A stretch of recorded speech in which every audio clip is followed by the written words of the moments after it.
Hello everybody, welcome back to the channel. As you can see, since my last video, I'm on my Spyder. Picked it up after oil leak number 2, so I'm out for a ride, running a few errands, so I would make a video today. A couple milestones have happened since the last video. Number 1, we're at 664 miles, up from the roughly 500 when I took it in for the oil leak. So a few more miles under my belt. The weather's been a little bit up and down around here. Today it's only in the high 50s. But I went to pick up my Spyder last Friday. Today's Monday, and it was 85 degrees. And I thought, oh, this is going to be awesome. I can try out my new high-vis vented jacket and my new vented gloves. It's going to be a nice ride.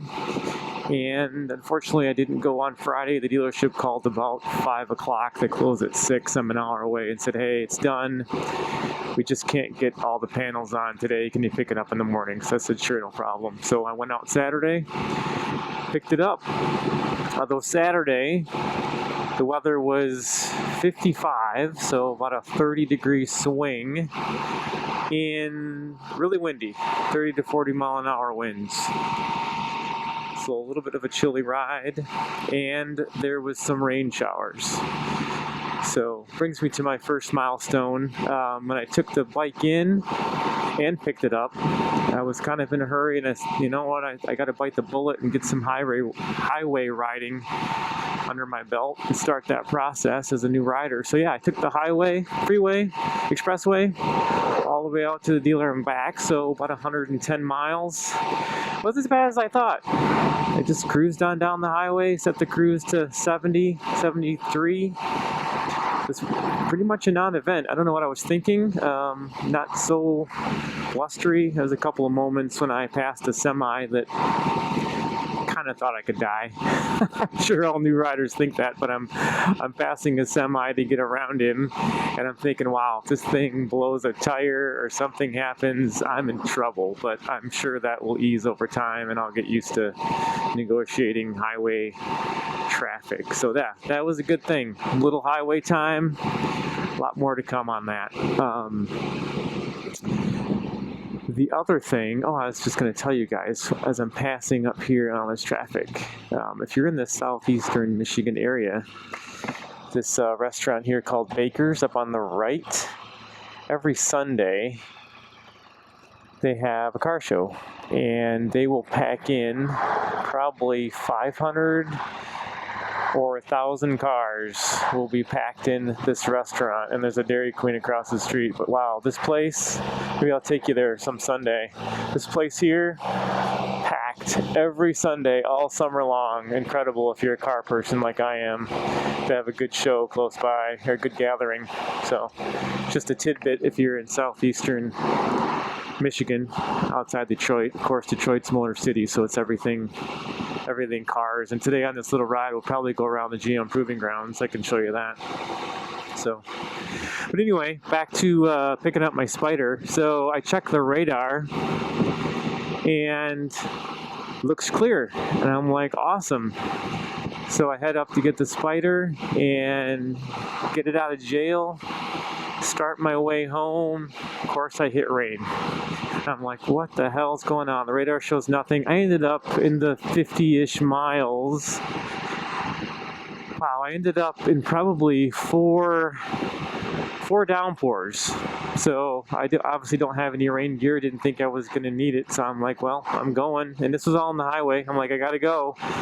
Can't get around it. Might as well drive through it. If it gets too bad, I'll figure it out. But yeah, so I got wet like 4 times. I mean, wet is a relative term. On this thing, you're pretty guarded behind this windshield and sitting on this machine. I don't remember getting too wet in those downpours. There was cars around me spitting up water, but I was relatively dry. Now these, this wasn't torrential for hours and hours and hours. These are just microbursts of a few miles at a time of wetness. So I guess my question for you guys is, what rain gear do you recommend if you're going to have rain gear for a long trip? And how do you handle the wetness in your helmet? I was getting some spray off the windshield that was coming over and kind of spitting on my helmet. And, I could still see. I never felt like I had total lack of visibility or I was in any kind of danger or trouble or something, but I can only imagine a longer time, more rain, and more water on my shield. So I don't know how you guys handle that. As a novice here, what is the protocol for that? You just put some kind of Rain-X on your visor and hope for the best? Obviously, we don't have windshield wipers, so not sure what that situation's like. So if you guys could suggest some ideas for me on that would be awesome. So nice CO6. So yeah, I could use some help on the rain riding if anyone's been doing it. So yeah, so that was another milestone. Highway riding, little riding in the rain. But yeah, it's awesome to have the Spyder back. Missed it for 2 weeks. I can get on to some more riding videos and get going. So yeah, just out for a little cruise today. This little loop I'm on here runs around Milford in southeastern Michigan and kind of goes around the GM Proving Grounds. And I guess if you're from this area or Detroit, you're used to seeing, well, I am at least, a lot of GM prototype vehicles out this way, a lot of camouflage vehicles, a lot of strange concoctions running around that you see on the road and you wonder what the heck it was. It's probably coming and going from the proving grounds out here. So nice little ride. So cloudy here. It was so sunny last week, and the forecast this week is for nothing but overcast and cloudiness. So I'm probably gonna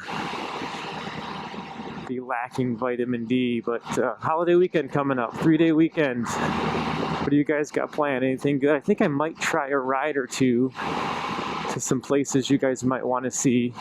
Nothing definite, but I think it's something I might do this next weekend, depending on what develops with the plans for the weekend.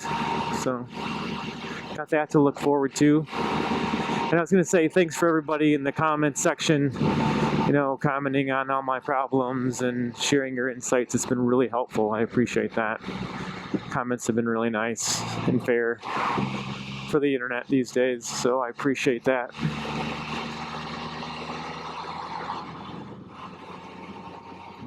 A couple little hills out here. Yeah, it's spring. Everything's just kind of coming in. Everything's greening up around Michigan. It's not too bad.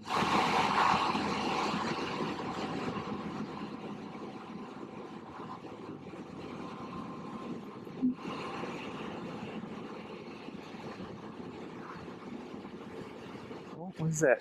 Turkeys or deer over there? What was that? Oh, look like they're some kind of birds, sandhill cranes. The other day I was coming through here, actually back there, and kind of had to make an abrupt stop for 3 turkeys that were crossing the road. Almost caused an accident trying to get those turkeys to cross the road and not get hit, but I think I'll go left here. So yeah, straight ahead, Milford Proving Ground from General Motors.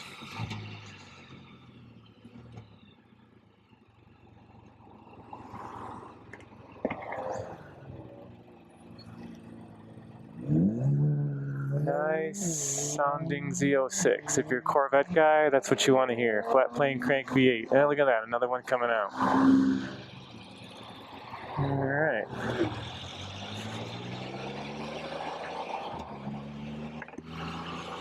Yeah, so to the right here is the Michigan Proving Grounds, like 4,000 acres of proving grounds. Yeah, I think they purchased the property, if I'm correct, in 1924. So yeah, a little over 100 years of GM being in this area. a nice area out here, actually. I'm sure it was a lot different when they purchased it 100 years ago, but they've pretty much got it all walled in, so you can't see the inner workings of the place. A lot of trees, a lot of coverage, all the good hidden spy stuff that's going on inside there. Kind of known in this area too. I think there's a book on it, but a lot of spy photographers would hang out around here, and you can read stories and hear stories of people trying to scale the fences, trying to hang out in the trees, trying to do some mischievous stuff to get pictures. I mean, almost pre-internet, right? You would sell, as a kid, you get all the car magazines, every month they all come in the mail, and you're hoping for spy photos and some good stuff, and now there's just the internet. But yeah, people would want to get in this place and take a bunch of crazy photos and get them out. Up here at this next corner, there was a kind of a house across the street, because there's like 150 miles of roads in there, and there's this thing called Black Lake. It's a big asphalt area. There's a huge circle. If you look at it from like Google Maps, I'll put it in the video here, you can see this little huge circle where they just go around this test track, and then they have a big east to west straight run with the banked ends, and that's where they do all their high-speed testing. And matter of fact, they just tested the Corvette 01 to 233 miles an hour on that same course here. But down here, there's at the end, you can kind of see a little bit of the track. We'll see if we can see it today. Maybe not. But there's a house or sub across the street, and they would go and knock on people's doors and solicit them to get on their roofs or get on their second story bedrooms and get their telephoto lenses out and try to get glimpses of vehicles in these proving grounds. It's kind of crazy. Oh, you can see a little bit in there. And over to the left, there's a quarry. Over here to the left, probably can't see it, but yeah, some good kind of twisty roads to run around out here. To watch for the deer this time of year. I was seeing a lot of dead deer on the freeway on my drive to the dealer and back. That's an encounter I do not want to have. Let's hope that never happens.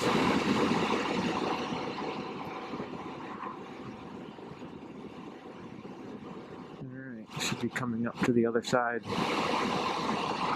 of the another curve, forgot.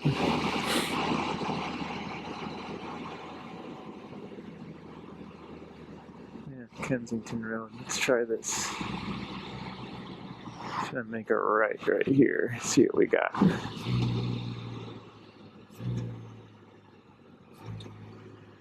See, right here through those trees. Oh, you can't see it. Oh, you got a glimpse. Probably couldn't see it. Oh, you could see right here. See that long runway? Incredibly straight road for a long ways, and that's where they do all their high-speed testing. You can see some roads up in the hills in there. But yeah, people used to sit here with their telephoto lens, and spy photographers galore hanging around this part of this neck of the woods. Interesting job that would be, I guess, to get those breaking photographs and sell them to the automotive magazines. But yeah, this is a loop around General Motors Proving Ground.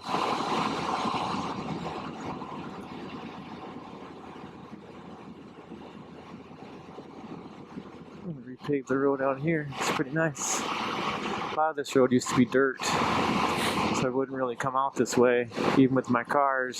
Sometimes I'll do a quick hot lap around here in my car and give it some exercise, as they say, driving in quote-unquote Mexico.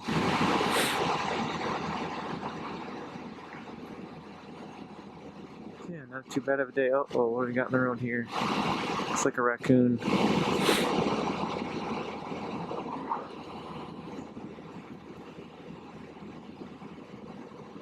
Get to practice my cornering skills. Oh, that's a nice place. Practice my turns and leans.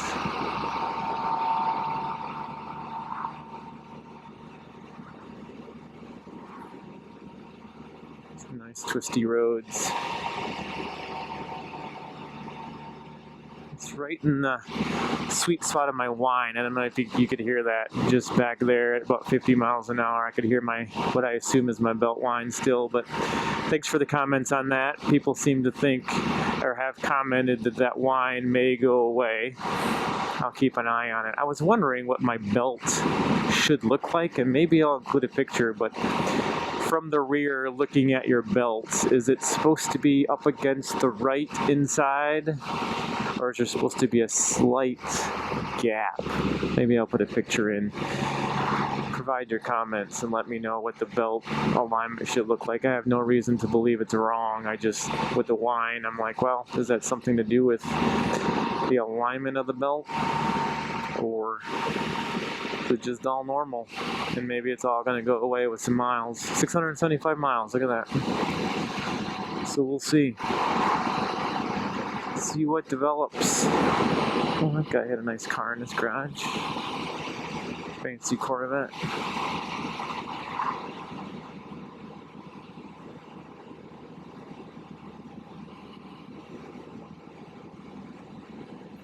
I want to give it a shout out to Spyder Chris as well for mentioning me or this channel in his video about reliability of the Spyder. I think it's good that the Spyder community is sticking together, and I really appreciate the shout out. I'm just a nobody small channel on YouTube, but I appreciate the mention, and a few of you probably came over to check out some of my videos, so I do thank you for that. So Chris, thanks for the shout out. I'm leagues away from the amount of miles you have and the amount of trips you've taken. Just a newbie, but I hope to get there. You inspired me to start my journey on the Spyder. So thanks again for that. All right, let's see what's down here. It's been a while. So now we're at the north end of the proving ground.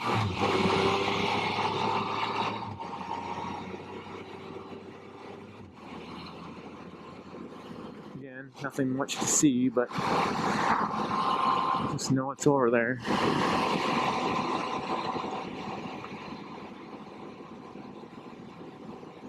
When we go back around the other side, I'll probably go out towards the south, but it's one of the higher places in this county. It's kind of a nice little overlook. You kind of come around the corner and you can see for quite a few miles. That's one of the higher places around this area. Michigan's relatively flat, so I don't get any good mountain views, but we have some nice roads.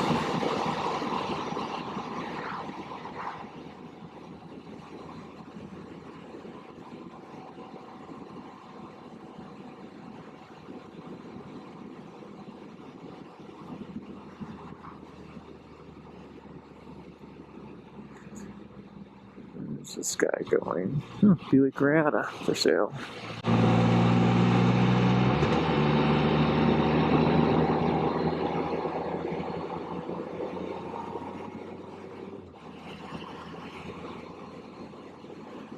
feel like I'm so comfortable on this. I drive kind of fast. I mean, I do the speed limit. I'm not much of a speeder, but it just cruises so well. And even on the highway, I see why people can just munch miles on this thing. It was really comfortable.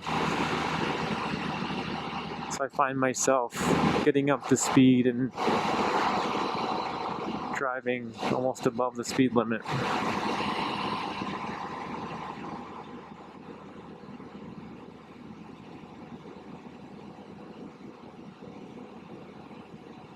See if we can see anything through here. Nope, can't see much.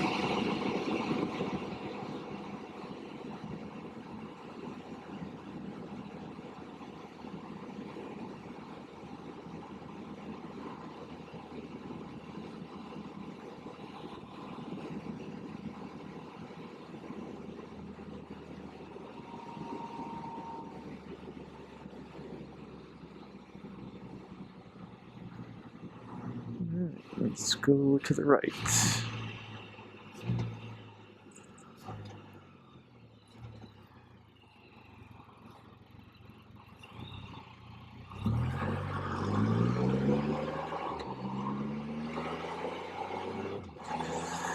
Another Corvette. Ooh, well, that's 01. So there we go, right there. Corvette 01, coming soon, 1064 horsepower. Sorry for all the car talk, I'm just a car guy. I would expect to see this many cars driving around the proving grounds, but something I like to spot and see. Above my pay grade now to get one of those, but dream car nonetheless. As I said before in a prior video, I traded a pretty nice car, or sold it to get the Spyder. So hopefully no regrets. We'll see. Loving it so far. Loving Spyder life.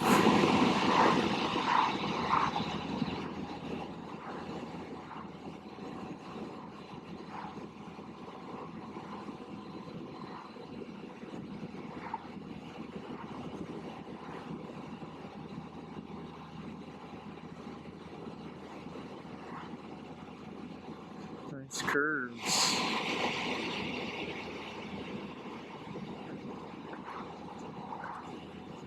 So basically now we're back up to the intersection where we started, so we made a complete loop around the proving ground. So I'll go straight, I'll cut the video now, and I'll pick it up on the southwest corner, and we'll continue on out of there and head back around and give you a little bit more of that sort of overlook I was talking about. Alright, so now we're back around on the southwest side. We did just turn there to go around, so now we'll go a little bit more south. Come up here, and I think there's a new roundabout or a recent roundabout up here. And then we'll get a view from one of the bigger hills in the area.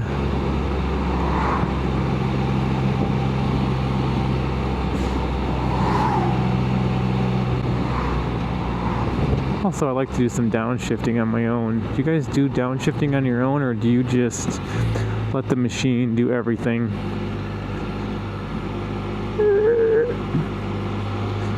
Sound effects there.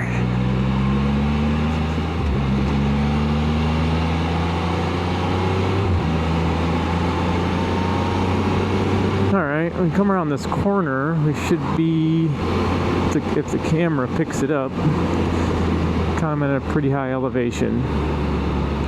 Let's see what it looks like. It won't look as impressive as it is, but yeah. So right up here, you can kind of see that sky. Oh, you can see for miles. Pretty big hill. You can see pretty much all around here. Nice little view of the skyline.